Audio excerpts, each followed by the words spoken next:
Hello friends and welcome to my channel learn and grow everyday with Snigdha. तो आज हम यहाँ 18 अक्टूबर का द हिंदू एडिटोरियल डिस्कस करने वाले हैं। मेजरली ये 6 टॉपिक्स आज हम डिस्कस करेंगे। तो आगे बढ़ने से पहले please like and subscribe my channel and let's begin the discussion. तो फर्स्ट ये बहुत ही इम्पॉर्टेंट जो है न्यूज़ आइटम है। आप देख रहे होंगे कि केरला में इडुक्की में वर्स्ट रेन फ्लड्स आए हैं। तो एज सच ये आपके लिए इम्पॉर्टेंट नहीं है, बट इस टाइप की डिज़ास्टर मैनेजमेंट की केस स्टडीज़ आपको ज़रूर पूछी जा सकती है आपके GS4 पेपर में। तो आप जब भी ऐसी न्यूज़ आइटम आए तो उसमें देखने की कोशिश कीजिए कि अगर आप ऐसी केस स्टडी आ जाती है तो आप हैंडल कैसे करेंगे, उसमें क्या पॉइंट्स लिख सकते हैं। तो वो कुछ आइडियाज़ यहाँ मैंने डिस्कस किए हैं। जैसे कि आपको कह दिया जाता है कि आप एक डिस्ट्रिक्ट के DM हैं या SDM हैं या SPM कुछ भी हैं, तो उस कैपेसिटी में आपके डिस्ट्रिक्ट में अगर ऐसे वर्स्ट फ्लड्स आ जाएं तो आप उसकी तरफ कैसे रिस्पॉन्ड करेंगे। तो आप ऐसी एक अप्रोच आंसर में लिख सकते हैं कि हम ड्यूरिंग डिज़ास्टर कुछ ऐसे स्टेप्स लेंगे, हम पोस्ट डिज़ास्टर कुछ ऐसे स्टेप्स लेंगे, और लॉन्ग टर्म कंक्लूजन में आप अपनी लॉन्ग टर्म स्ट्रैटेजी बता सकते हैं। जैसे आप ड्यूरिंग डिज़ास्टर सबसे पहले कोई ऑफिशियल क्या करेगा, सबसे पहले तो इन्फॉर्मेशन गैदर करेगा कि हुआ क्या है एग्जैक्टली, किस एरिया में क्या इम्पैक्ट हो रहा है, कितने लोगों पे इम्पैक्ट हो रहा है। तो ये सब इन्फॉर्मेशन गैदरिंग जो आपका फर्स्ट स्टेप बन सकता है। उसके बाद आप सर्च एंड रेस्क्यू ऑपरेशन जारी कर सकते हैं कि जो लोग फ्लड्स में बह रहे हैं या कुछ इम्पैक्ट हो रहा है उन्हें सर्च या रेस्क्यू किया जाए, बचा लिया जाए जो लोग बचाए जा सकते हैं।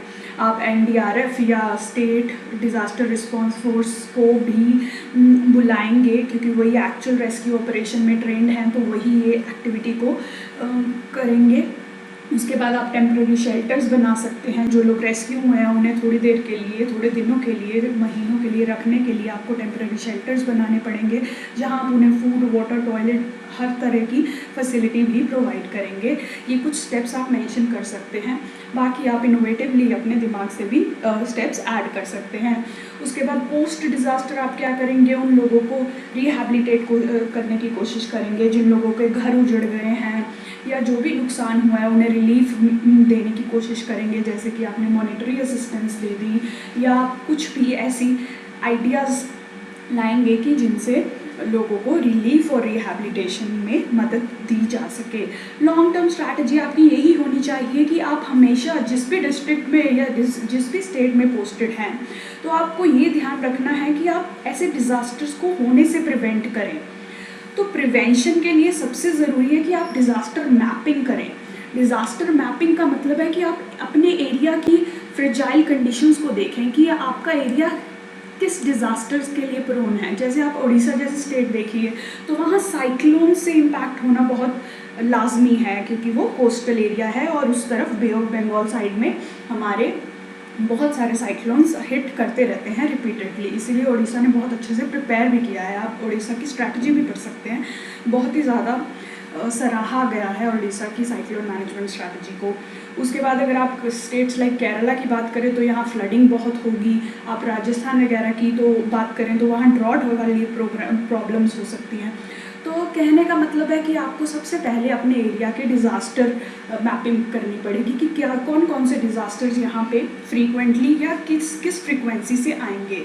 उसके रिस्पॉन्स में आप अपनी डिज़ास्टर के लिए प्रिपेयर्डनेस करेंगे कि अगर साइक्लोन्स आते हैं तो आप उस तरीके से अपनी मैनेजमेंट करेंगे। आप जब साइक्लोन आए तो आप रिस्पॉन्स कैसे करेंगे, आप वैसी तैयारी करके रखेंगे पहले ही। तो इन सब को करते हुए आपको कम्युनिटी को भी इन्वॉल्व करना है। कम्युनिटी इन्वॉल्वमेंट सबसे इम्पॉर्टेंट स्टेप होता है क्योंकि कम्युनिटी ही है जो फर्स्ट रिस्पोंडेंट और होती है किसी भी डिज़ास्टर में, इसलिए कम्युनिटी को इन्वॉल्व करना बहुत ज़रूरी है। तो ये कुछ आइडियाज़ आप मेंशन कर सकते हैं। डिज़ास्टर मैनेजमेंट जब आप पूरा पढ़ेंगे तो आपको और आइडियाज़ भी मिल जाएंगे इसमें। तो इस टॉपिक के बारे में अभी यही था इस डिस्कशन में।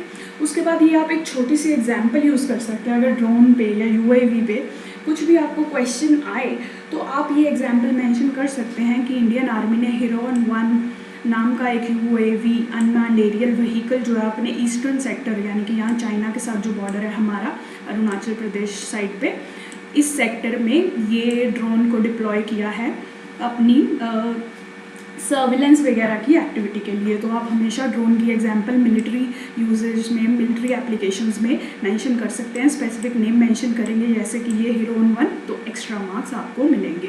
तो ऐसे एग्जांपल्स आप साइड में लिख के रखिए टॉपिक्स के अंदर।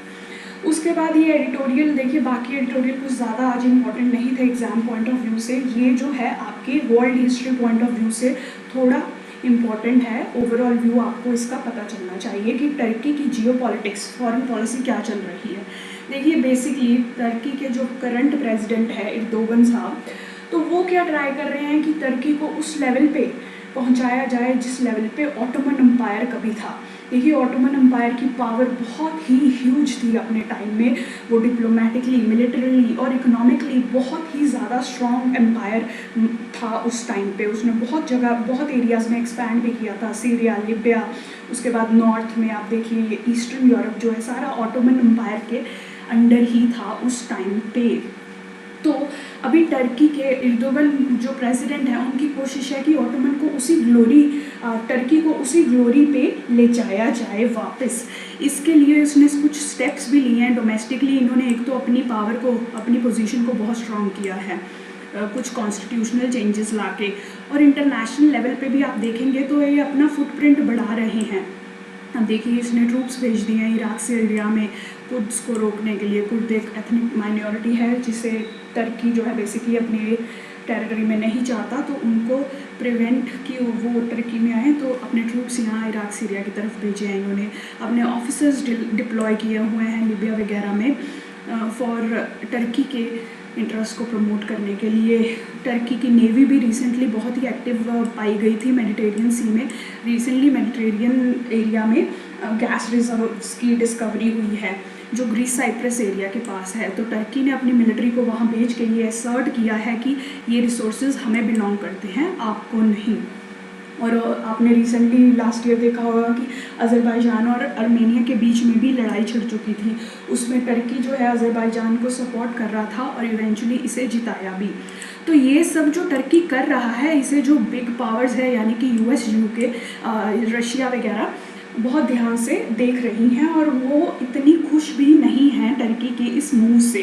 क्योंकि आप देखिए टर्की जो है एक नाटो का मेंबर है, बट स्टिल ये रशिया का S-400 मिसाइल डिफेंस सिस्टम खरीद रहा है, जबकि यूएस ने क्लियरली प्रोहिबिट किया है कि नाटो के मेंबर्स रशिया से सपोर्ट कैसे ले सकते हैं। नाटो बेसिकली यूएस और उसकी अलायंस का ग्रुप है, मिलिट्री अलायंस है इनकी, कि एक दूसरे के सपोर्ट में आएंगे जब भी कोई मिलिट्री अटैक होता है इन पे। तो ये कैसे रशिया से कोई भी मिलिट्री वेपन ले सकते हैं। तो इसकी वजह से यूएस भी टर्की से, ये एक एग्जाम्पल है कि टर्की से नाखुश है। उधर रशिया भी कुछ ज़्यादा खुश नहीं है क्योंकि सीरिया, लिबिया, यूक्रेन वगैरह में, अज़रबैजान वगैरह में भी जो टर्की और रशिया है वो अपोजिट साइड्स पे हैं, एक साइड पे नहीं है। फाइनली राइटर कहता है कि टर्की की एस्पिरेशंस अच्छी हो सकती हैं कि ये ऑटोमन एम्पायर के लेवल तक पहुंचना चाह रहा है, बट राइटर सेज कि उसके लिए सबसे पहली कंडीशन है कि टर्की अपनी इकोनॉमी को स्ट्रॉन्ग करे। टर्की की इकोनॉमी में आपको अनएम्प्लॉयमेंट दिखेगी, इन्फ्लेशन दिखेगी, करेंसी कोलैप्स दिखेगी, कैपिटल फ्लाइट दिखेगी। जब तक एक कंट्री की इकोनॉमी स्ट्रॉन्ग नहीं होती वो वहाँ रीजनल पावर की तरह इमर्ज नहीं कर सकती। आप देखिए चाइना आज की डेट में साउथ ईस्ट एशिया या साउथ एशिया में इतना स्ट्रॉन्ग इसीलिए है क्योंकि सबसे पहले उसकी इकोनॉमी, उसकी फाइनेंशियल पावर जो है that is immense. So that was all for that article. अब ये बहुत ही इम्पॉर्टेंट आपके जीएस की इकोनॉमी पॉइंट ऑफ पर्सपेक्टिव से ये आर्टिकल आया है पावर सेक्टर रिफॉर्म्स पे। इसमें बेसिकली इलेक्ट्रिसिटी अमेंडमेंट बिल 2020 की प्रोविजंस को डिस्कस किया गया और हम आगे पावर सेक्टर में क्या रिफॉर्म्स हमें करने चाहिए उसके बारे में डिस्कस किया गया है। तो बेसिकली इस बिल का सिग्निफिकेंस क्या है, अब देखिए कि इंडिया की जैसे जैसे इकोनॉमिक ग्रोथ बढ़ेगी हमारी इलेक्ट्रिसिटी नीड्स भी बढ़ेगी, इंडस्ट्रीज़ को चलाने के लिए, मशीनरी को चलाने के लिए, अपनी पॉपुलेशन को इलेक्ट्रिसिटी देने के लिए, डिजिटल टेक्नोलॉजी को आगे बढ़ाने के लिए। तो हमारी ग्रोइंग नीड्स को मीट करने के लिए एज वेल एज हमारी पावर सेक्टर में जो इनएफिशिएंसी है उसको ओवरकम करने के लिए बेसिकली ये बिल बहुत ही इम्पॉर्टेंट है, वही इसमें लिखा गया है। कि अफोर्डेबल रेट्स पे एनर्जी प्रोवाइड करने के लिए, हमारी डेवलपमेंट नीड्स को पूरा करने के लिए एक तो हमें इस बिल की बहुत ज़रूरत है। दूसरा, जो हमारी पावर डिस्कॉम्स हैं, पावर डिस्ट्रीब्यूशन कंपनीज यानी कि डिस्कॉम्स जो है, उनकी वर्किंग में बहुत ज़्यादा इनएफिशिएंसी है, लीकेजेस हैं, ट्रांसमिशन एंड डिस्ट्रीब्यूशन लॉसेस बहुत 20% एनर्जी जो है हमारी ट्रांसमिशन के दौरान ही ख़त्म या ख़राब हो जाती है, तो वो भी एक बहुत बड़ी प्रॉब्लम है। तो इन सब इश्यूज़ को ओवरकम करने के लिए ये जो नया बिल पार्लियामेंट लाने की कोशिश कर रही है, गवर्नमेंट पार्लियामेंट में प्रेजेंट कर चुकी है, अभी एक्ट नहीं बनी है, पर हम इसकी थोड़ी सी प्रोविजंस डिस्कस कर लेते हैं। तो सबसे पहली और सबसे इम्पॉर्टेंट प्रोविज़न इस बिल का यही है कि ये पावर डिस्ट्रीब्यूशन सेक्टर को डिलाइसेंस करने वाला है। तो पहले हम देख लेते हैं, पावर सेक्टर के 3 स्टेप्स होते हैं majorly: power generation, power transmission, उसके बाद पावर, फाइनल स्टेप है पावर डिस्ट्रीब्यूशन। जनरेशन में तो इलेक्ट्रिसिटी जनरेट होगी थर्मल पावर प्लांट्स वगैरह में, ठीक है, that is the first step. उसके बाद ट्रांसमिशन, तो थर्मल प्लांट से कुछ ट्रांसमिशन स्टेशंस होते हैं डिफरेंट सिटीज़ और डिफरेंट जगहों पे, जहाँ तक तारे आप कॉपर वायर्स वगैरह लगा के जो है अपनी इलेक्ट्रिसिटी भेजते हैं, उसको ट्रांसमिशन में काउंट होता है। उसके बाद जब फाइनली इन ट्रांसमिशन स्टेशन से कंज्यूमर तक इलेक्ट्रिसिटी जाती है, उसको डिस्ट्रीब्यूशन में काउंट किया जाता है, जब फाइनल कंज्यूमर के पास इलेक्ट्रिसिटी पहुंचती है। तो बेसिकली इंडिया में जनरेशन और ट्रांसमिशन में तो प्राइवेट की एंट्री फिर भी हो चुकी है, पर डिस्ट्रीब्यूशन में डिस्कॉम्स जो हैं वो बेसिकली अभी मेजरली गवर्नमेंट की ही एंटिटीज़ हैं। प्राइवेट सेक्टर जो है इसमें इतना हर सिटी स्टेट में नहीं आया है, कुछ ही सिटीज़ में प्राइवेट सेक्टर की एंट्री इसमें हो पाई है। तो उस प्राइवेट सेक्टर की एंट्री को प्रमोट करने के लिए सबसे पहले तो पावर डिस्ट्रीब्यूशन सेक्टर को डी लाइसेंस किया जा रहा है, ताकि स्टेट की मोनोपोली जो है इस पे एंड की जाए। अब देखिए, जब पावर सेक्टर एंटर हो जाएगा तो देखिए कंपटीशन इंट्रोड्यूस होगा, डिस्कॉम्स को प्राइवेट सेक्टर एंटिटीज़ के साथ compete करना पड़ेगा और वायबल रहने के लिए उनको अपनी एफिशिएंसी पे वर्क करना पड़ेगा। तो जो लॉसेस हैं उनको भी रिड्यूस करने में ये हेल्प करेगा। उसके बाद कंज्यूमर के पास भी चॉइस हो जाएगी, जैसे अब आपने इंटरनेट लगवाना होता है तो आपके पास चॉइस होती है, आप जियो लगाएं, कनेक्ट लगाएं, नेट प्लस लगाएं, आपके पास इतनी चॉइस है, जो आपको बेस्ट सर्विस देगा आप उसका कनेक्शन लगवा लेंगे।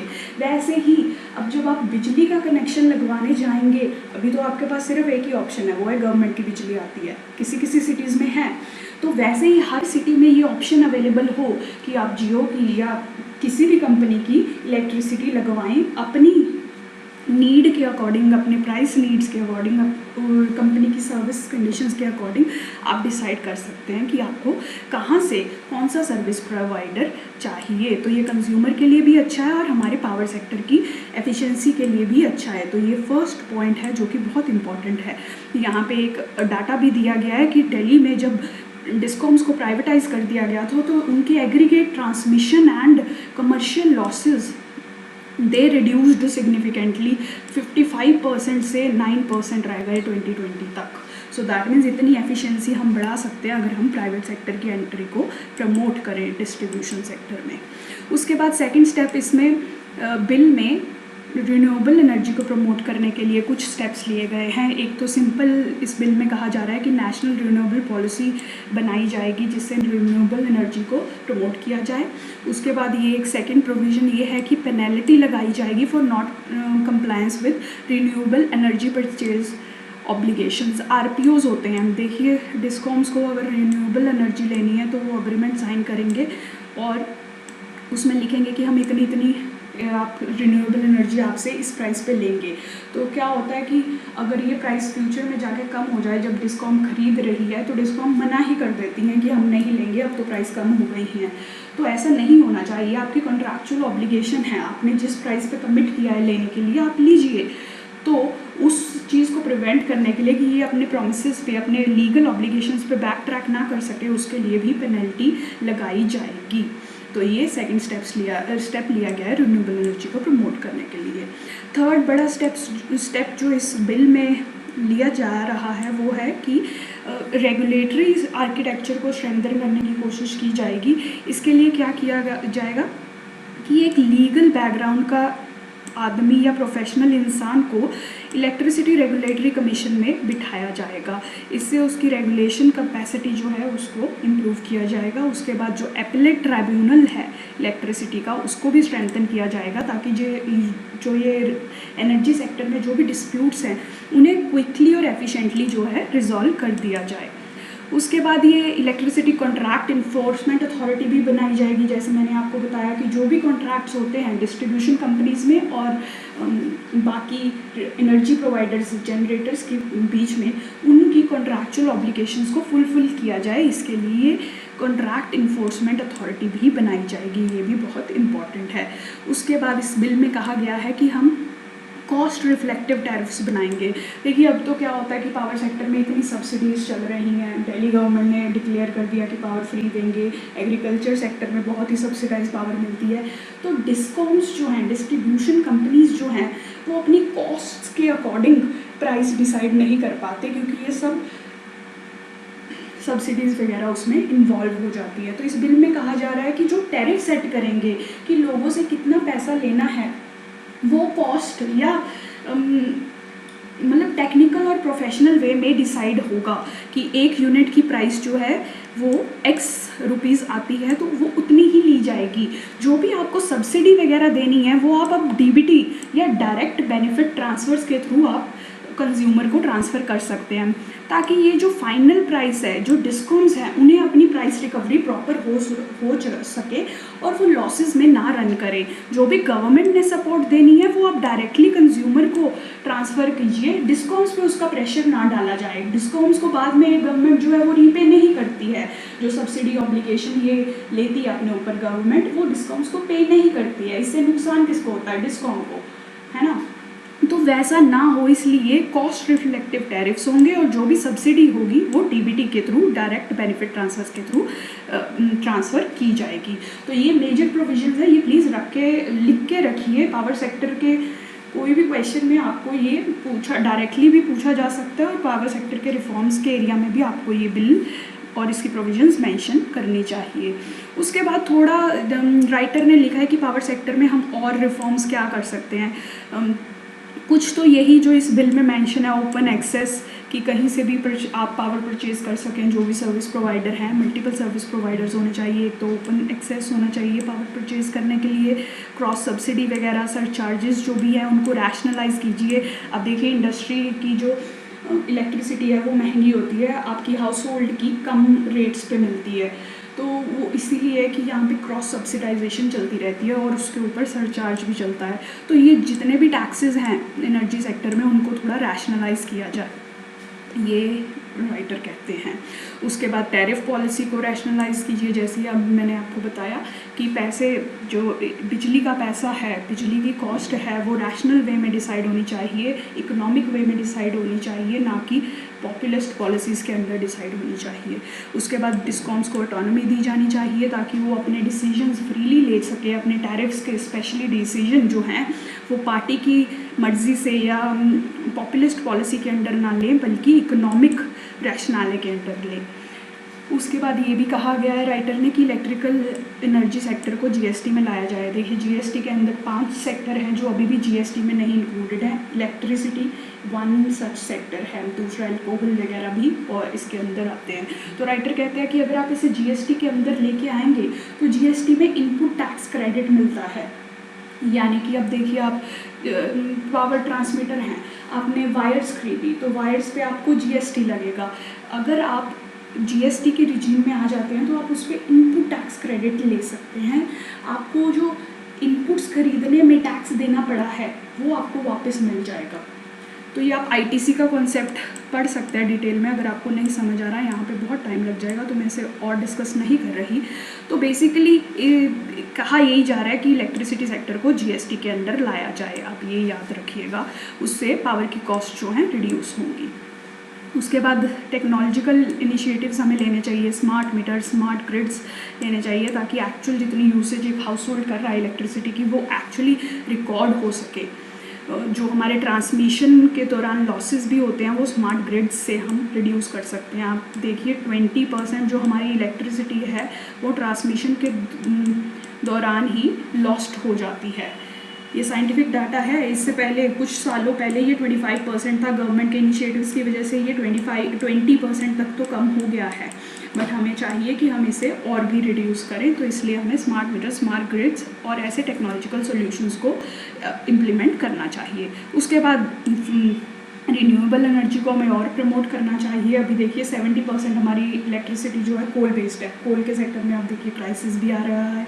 तो हमारी क्लाइमेट ऑब्लिगेशंस को मीट करने के लिए और हमारी एनर्जी कॉस्ट्स को रिड्यूस करने के लिए, एनर्जी की अवेलेबिलिटी को बढ़ाने के लिए हमें रिन्यूएबल एनर्जी पर भी फोकस करना चाहिए। कोल के ऑल्टरनेटिव्स क्रिएट करने चाहिए। That was it. वो बहुत ही इम्पोर्टेंट टॉपिक है पावर सेक्टर का, प्लीज़ उसे ध्यान से लिखिए, सारे नोट्स बना लीजिएगा। जैसे और पॉइंट्स आएंगे हम और ऐड कर देंगे, बट ये बहुत ही कॉम्प्रिहेंसिव कवरेज थी इस टॉपिक पे। आपको इससे ज़्यादा पॉइंट्स और कहीं नहीं मिलेंगे। उसके बाद ये बस एक छोटी सी युद्ध अभ्यास एक्सरसाइज है। ये प्रीलिम्स में पूछा जा सकता है कि किस किस कंट्री के बीच में होती है। इंडिया यूएस में होती है। मेंस में भी अगर आपको मेंशन करना है कि इंडिया यूएस के मिलिट्री टाइज, डिफेंस टाइज कैसे हैं, तो उसमें आप मेंशन ये कर सकते हैं कि इंडिया यूएस ऐसी एक्सरसाइजेज जो है इकट्ठे कंडक्ट करते हैं, उसमें से एक का नाम है युद्ध अभ्यास। जब आप प्रॉपर नेम्स लिखते हैं ना, तो एक्स्ट्रा नाम मार्क्स मिलते हैं कि आपको कुछ एक्चुअल चीज़ें पता है टॉपिक के बारे में। तो फाइनल टॉपिक आज के डिस्कशन का है इंडिया मालदीव्स। देखिए इंडिया मालदीव्स रिलेशन में ये बहुत ही इम्पोर्टेंट पॉइंट है। पहले तो आप मालदीव्स देख लीजिए, यहाँ पे है, ये रहा इंडिया। इंडिया के साउथ वेस्ट डायरेक्शन में ये मालदीव्स आपको यहाँ पे मिल जाएगा। तो मालदीव्स की इकोनॉमी बेसिकली टूरिज़्म सेक्टर पे बेस्ड है। इंडिया के टूरिस्ट जो है वो मेजर कंट्रीब्यूटर्स हैं, और स्पेशली आफ्टर पेंडेमिक इंडिया के टूरिस्ट ने मालदीव्स की इकोनॉमी को रिवाइव करने में बहुत हेल्प किया। आप देखेंगे कि सारे ही सेलिब्रिटीज़ जो हैं वो मालदीव्स में बैठे थे अभी। तो कहने का मतलब है कि अब आप जब भी इंडिया मालदीव रिलेशन की बात करें, उसके इकोनॉमिक पार्ट में टूरिज़्म सेक्टर की बात करना बहुत इंपॉर्टेंट हो जाता है। आप ये भी मेंशन कर सकते हैं कि पेंडेमिक के बाद भी इंडियन टूरिस्ट ने मालदीव्स को बहुत ज़्यादा इकोनॉमी में हेल्प किया था। तो ये पॉइंट आप उसमें ऐड करेंगे एक छोटा सा। So that was all for today's discussion. Please like and subscribe my channel and thank you for joining.